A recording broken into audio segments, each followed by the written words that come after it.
Oi, Rosângela. Olá, Deodato, tudo bem? Muito obrigada aqui pelo convite, participar do seu canal, é um prazer. Mas deixa eu te perguntar uma coisa. Ahn, Você sabe uma coisa que me chamou a atenção quando eu costumo dar uma vasculhada. Eu não sou curioso, mas em função do meu ofício, né, de escrevinhador, escada. Eu sou escada, viu? No meu canal eu sou escada para os pesquisadores mostrarem o objeto da sua pesquisa, e eu falo disso com prazer enorme, porque quando eu era criança no interior de Minas, eu ia assistir os circos mambembes, onde tinha o escada que levantava a bola para o malabarista, para o mágico, para o palhaço fazerem, mostrarem a sua arte. E aquilo sempre me encantou, e eu achei muito legal, e eu entendia como um ofício aparentemente secundário, viu, Rosângela? Mas da maior Hum. importância. Aquele que levanta a bola e dá espaço e fica ouvindo e contribuindo de alguma forma. Então, assim, eu costumo vasculhar a vida de quem eu vou conversar. É claro que eu vou lá para o Lattes, eu entro no. Onde tem informações? Me fala uma coisa, você teve ou tem uma trajetória pelo jornalismo? Não, na verdade, eu estou ouvindo você falar aqui, eu acho que você devia ter sido jornalista, não é? Você é engenheiro, a gente conversou previamente, mas assim, o seu jeito de atuar é bem de um jornalista. Não, eu sou jornalista. Na verdade, assim, a minha primeira formação, eu sou graduada em jornalismo e em direito, né? Eu trabalhei como jornalista aqui em Goiânia, aqui no grupo Jaime Câmara, que é o maior aqui da cidade, né? Eu trabalhei em vários órgãos, comecei no Jornal do Tocantins, antes do Jornal do Tocantins se mudar para o Tocantins, né? Foi na época da divisão aqui do Estado. Quem é mais assim, muito jovem não vai se lembrar disso, mas o Tocantins foi criado com a Constituição de 88, né? Então, quando eu entrei na faculdade em 86, e antes de me formar, eu comecei a trabalhar aqui no Jornal do Tocantins, então, que ele funcionava aqui, depois que foi transferido para lá, né? Depois eu trabalhei no Popular, que é um jornal aqui, que é o maior de Goiânia, né? E cumpri várias. Fui repórter, fui editora, e depois fui editora de cultura por 14 anos, né? E também trabalhei em outros lugares também, trabalhei com a assessoria de imprensa, trabalhei como revisora de texto, faço isso até hoje.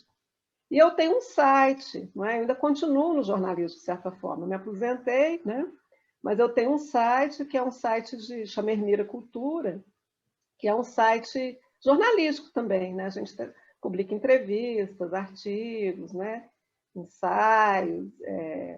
Então, assim, ainda continuo como jornalista. E agora estou dando aulas também, né? Porque eu fiz meu mestrado e doutorado em filosofia.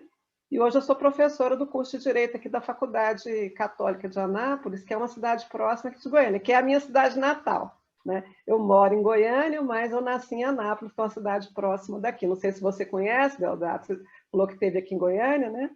Mas eu estou dando Não aulas é em lá no Goiânia curso que de... tem as asas do É. socorro? Em Asas do Goiânia, não, em Socorro? Anápolis.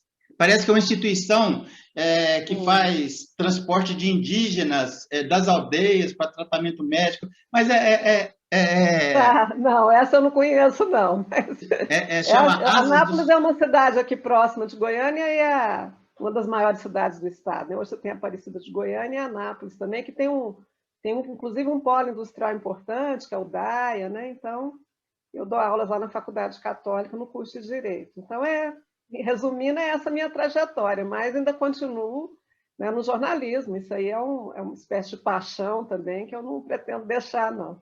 E acho que Rosângela, até estou me identificando aqui com você pela forma, né, da sua abordagem. Acho que você daria um ótimo jornalista, um ótimo repórter. Não, Rosângela, eu costumo Uhum, falar que eu ando pela vida uhum, com olhares uhum, curiosos de jornalista e de cronista. Eu acho isso bem legal. Mas me fala uma uhum. coisa, fala o nome do teu site aí para eu colocar na edição e na Ah, descrição também para o pessoal visitar.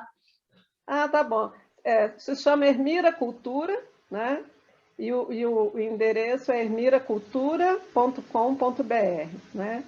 Esse nome Ermira é uma homenagem a uma personagem, né, feminina, que aparece num livro de um escritor que é mineiro, mas fez sua carreira aqui em Goiás, que é o Carmo Bernardes, um escritor maravilhoso. E ele tem um livro muito legal que se chama Jurubatuba, e tem uma personagem feminina que se chama Ermira. Aí eu gosto muito desse nome, né? Então a gente escolheu esse nome para o site para ser uma homenagem, né? À personagem e ao escritor também. Ô, Rosângela, olha que legal. Quando a gente fala assim, né, que a gente anda pela vida com olhares de jornalista e de cronista, eu costumo falar o seguinte, Rosângela, que a vida de todos nós dá um filme cheio de emoções, de paixões, de dramas, todos nós. Todos nós temos vidas extremamente interessantes. Eu corri o Brasil dando aulas pelas universidades corporativas durante 20 anos. Quase todas as capitais, muitas cidades do interior. E o que mais me movia não era necessariamente o estar em sala de aula, que era uma coisa que me encantava. Já passou, foi uma fase da minha vida. Hoje eu estou encantado com essa troca de conhecimentos que eu tenho tido a oportunidade com o meu canal. Mas era justamente observar e ver as pessoas, o jeito de viver, os vários sotaques.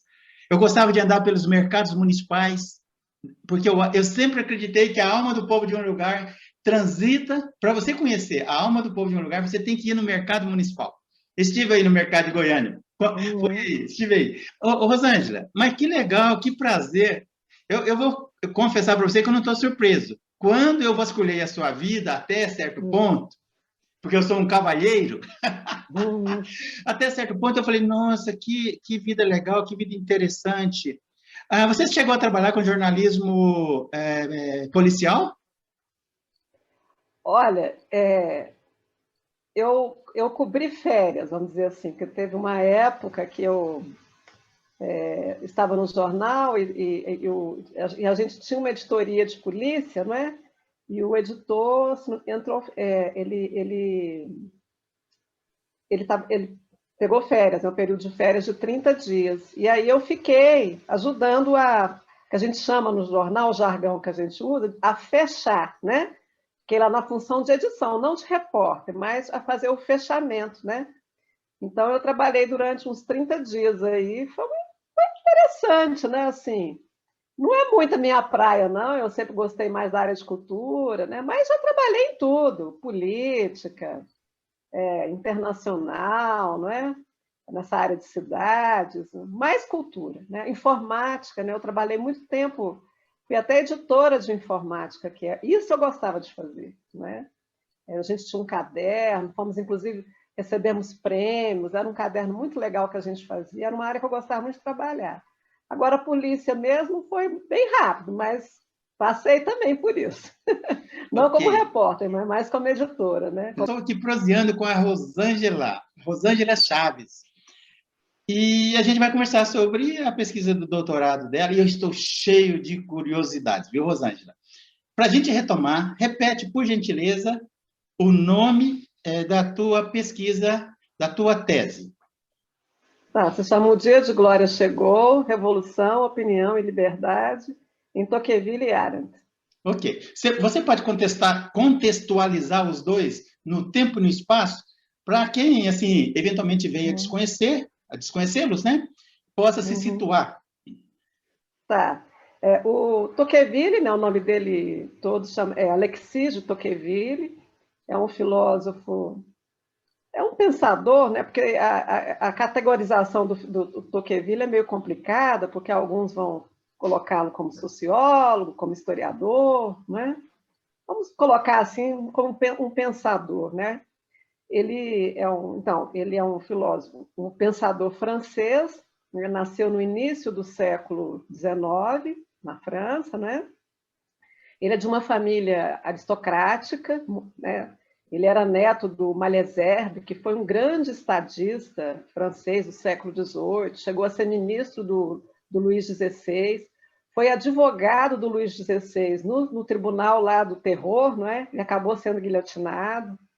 Então ele tinha, né, vamos dizer assim, esse background aí aristocrático, não é? Mas embora dessa herança familiar, era uma pessoa de grande perspicácia e que muito interessado em entender o seu tempo, né? Porque, veja só, quando ele nasce, a França tinha passado né, pela Revolução Francesa, e no caso dos aristocratas, pelo trauma da Revolução Francesa, quando a gente pensa, né, tudo que aconteceu. Ele cresce ali sobre o regime na infância, ainda vai pegar um pouco do governo de Napoleão, né, mas logo em seguida você tem a restauração, que quando volta, né, o regime da monarquia, né, na França, e depois com todos os acontecimentos que vai acontecer na França, tem várias revoluções, né? Você vai ter a instituição, em 1830, de uma monarquia constitucionalista, depois uma revolução republicana em 1848, então ele vivencia tudo isso. E ele quer entender, né, vamos dizer assim, o que está acontecendo, todas essas mudanças que acontecem, né, na sua época. E tem uma grande curiosidade para entender, né, veja só, ele é de uma família que é aristocrática, né, e tudo, mas ele sabe que a aristocracia, o tempo das monarquias, o tempo das aristocracias, estava chegando ao fim. E por isso que ele viaja para os Estados Unidos para conhecer o que era, na época, o grande exemplo de uma democracia, que eram os Estados Unidos, né? E quando ele escreve, então, o que a gente chama de seu grande clássico, que é A Democracia na América, que é publicado em 1835, o primeiro volume, e o segundo volume em 1840, né? Que ele tenta entender, né? Assim, vamos dizer assim, a democracia na América, inclusive, é considerada por vários estudiosos da obra como o primeiro grande, né, livro sobre a democracia moderna, né? Então, vamos dizer assim, o Tocqueville inaugura, né, toda uma linha de estudos aí sobre o regime democrático. Então, daí essa importância, né? Então, em linhas gerais, seria isso, né? Depois a gente explora mais, né? E a Hannah Arendt, e depois eu sei que você vai me perguntar por que eu resolvi juntar os dois, né? A Hannah Arendt já é uma pensadora do século XX, não é? Nasceu no início do século XX, na Alemanha, é de uma família judia, né? Uma família, inclusive, né, assim, com boa formação, de uma família até rica, não é? Mas, com o advento ela estuda filosofia, né? Uma menina brilhante, sempre muito inteligente, foi aluna do Heidegger, foi aluna do Jaspers ali no começo, né, na década de 20, né, na Alemanha. Mas com a ascensão dos nazistas, né, em 1933, na Alemanha, ela percebe, inclusive, muito rápido, né, que não dava para ficar lá, né? Então, ela sai da Alemanha muito rapidamente, porque ela percebe que não dava, né? Até porque ela já tinha um envolvimento ali com os movimentos sionistas, né? Aí ela vai para a França, passa um período na França também, chega a ficar um período num campo de internação, né, na França, e aí consegue... Desculpe, campo de internação, ela ficou presa, né? A gente fala que é campo de internação porque não é um campo ainda de concentração, como estava na Alemanha, né? É um campo de internação em Gurs, né? Que ela fica lá. Quando, né, tem toda né, no período ali da invasão da França pela Alemanha. E ela consegue fugir, não é?